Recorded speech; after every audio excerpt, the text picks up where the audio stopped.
Hello बच्चों। आज फिर से एक और क्वेश्चन लेकर आया हूँ और ये क्वेश्चन भी काफ़ी इम्पोर्टेंट है, एनसीईआरटी का है।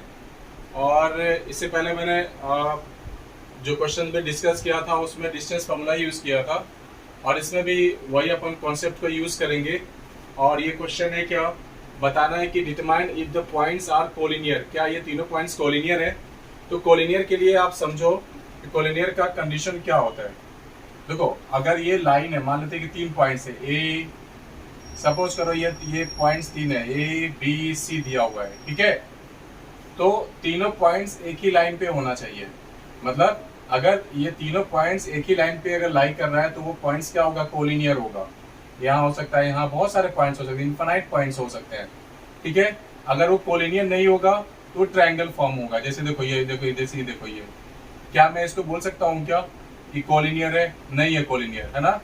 ये कोलिनियर पॉइंट्स नहीं है। तो कोलिनियर एक ही लाइन पे वो क्या कर रहा होगा, वो लाई कर रहा होगा। क्लियर है? तीनों पॉइंट्स को एक ही पॉइंट पे लाई कर रहा होगा। और इसमें एक और कंडीशन होता है कि अगर मान लो ये 5 मीटर दे दिया, ये मैंने 5 मीटर दे दिया, है ना। तो कंडीशन क्या होगा कि A B plus B c equals to a c होना चाहिए। देखो यहाँ पे ए बी कितना है, 5 मीटर, यहाँ पे कितना है, 5 मीटर। तो ये 5 + 5 कितना हो गया, 10 मीटर हो गया। आई भी देखो, ए सी भी 10 मीटर है।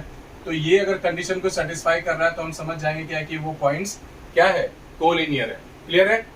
तो चलिए अब देखते हैं इस क्वेश्चन को भी इसी कॉन्सेप्ट पे, इसी कॉन्सेप्ट को यूज करते हुए क्वेश्चन को सॉल्व करते हैं, ठीक है। तो अभी थोड़ी देर के लिए मैं मान लेता हूं कि तीनों पॉइंट्स एक लाइन पे लाई कर रहा है। मान लिया मैंने, ठीक है। ए है, ये बी है और ये हमारा सी है, ठीक है। ए का पॉइंट्स मान लेता हूँ 1 5, इसका मान लेता हूँ 2 और 3, और इसके लिए मान लेता हूँ -2 और -11 है। क्लियर है? तो यहाँ पे मैं पहले ए बी निकालता हूँ। ए बी कितना हो जाएगा, यहाँ पे ध्यान से देखो आप, अगर मैं ए बी निकाल रहा हूँ, मैं पहले वाले क्वेश्चन में बताया था कि ए बी अगर निकालेंगे तो इसके लिए x1 y1 और ये x2 y2 हो जाएगा, ठीक है। अभी थोड़ी देर के लिए मान लेता हूँ कि x1 है, ये y1 है, और इसको मैं मान लेता हूँ x2 और ये y2 है, ठीक है। क्योंकि मैं अभी ए बी निकाल रहा हूँ। और ए बी कैसे निकालूंगा, वही डिस्टेंस फॉर्मूला यहाँ पे लिख दो आप कि सिंस जो डिस्टेंस d जो होता है स्क्वायर रूट ऑफ क्या होता है, x2 - x1 whole square plus y2 - y1 whole square हो जाएगा, ठीक है। तो अब देखो यहाँ ए बी निकाल रहा हूँ मैं। x2 कितना है हमारा 2, x1 कितना है हमारा, देखो x1 अब 1 है, इसका स्क्वायर हो जाएगा। और y2 कितना है 3, y1 कितना है 5 का होल स्क्वायर है। तो यहाँ से देख सकते हैं कितना निकला, 1 का स्क्वायर प्लस -2 का होल स्क्वायर। इस तरह से हम देख सकते हैं क्या आया, 1 + 4 आ गया हमारा √5। -2 का होल स्क्वायर क्या होगा, 2 बार मल्टीप्लाई करेंगे तो -2 × -2 कितना होगा, हो जाएगा 4 हो जाएगा। क्लियर? यहाँ पे आ गया √5 आ गया, 4 √5 यूनिट्स लिख सकते हैं। इसके बाद हम निकाल रहे हैं बीसी। बीसी में भी यही फॉर्मूला यूज करेंगे। क्लियर है? बीसी में भी यही फॉर्मूला यूज करेंगे। और जब बीसी निकाल रहे हैं तो इसके लिए हमारा ये x1 y1 और ये हो जाएगा x2 y2, ठीक है। इसको मैं अब हटा देता हूँ। अब बीसी निकालना हो तो ये बीसी निकालना हो तो x1 y1 और ये हो जाएगा x2 y2। तो x2 कितना हमारा -2 और x1 कितना है हमारा 2, तो होल स्क्वायर हो गया। y2 हमारा -11 है और ये हो जाएगा 3, होगा ना भाई बन, ठीक है। तो इस तरह से हम देख सकते हैं कितना आ गया, -4 का होल स्क्वायर -14 का होल स्क्वायर, और ये आ जाएगा हमारा कितना 16 196। इस तरह से देख सकते हैं कितना आया है,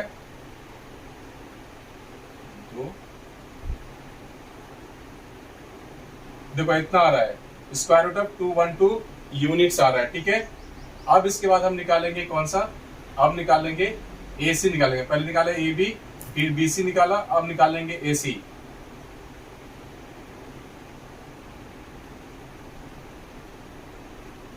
इसमें भी कौन सा फॉर्मूला यूज कर रहे हैं, ये डिस्टेंस फॉर्मूला यूज कर रहे हैं, ठीक है। अब जब ए सी निकाल रहे हैं तो इसके लिए हमारा क्या हो जाएगा, ये x1 y1 हो जाएगा, ये x2 y2 हो जाएगा, ठीक है। तो x2 कितना है हमारा -2 और x1 कितना है हमारा 1, y2 कितना हमारा -11 है ना, -2 -11 है y2, और ये हमारा y1 कितना है -5 का होल स्क्वायर। इस तरह से हम देख सकते हैं कितना आ गया -3 का होल स्क्वायर और हो जाएगा -16 का होल स्क्वायर।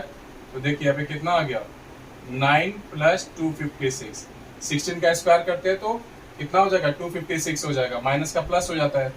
और इस तरह से हमारा कितना आ गया ये 265 आ गया है ना। एंड 6 + 9 15, 5 + 1 6 और 2 इतना आ जाएगा। क्लियर है।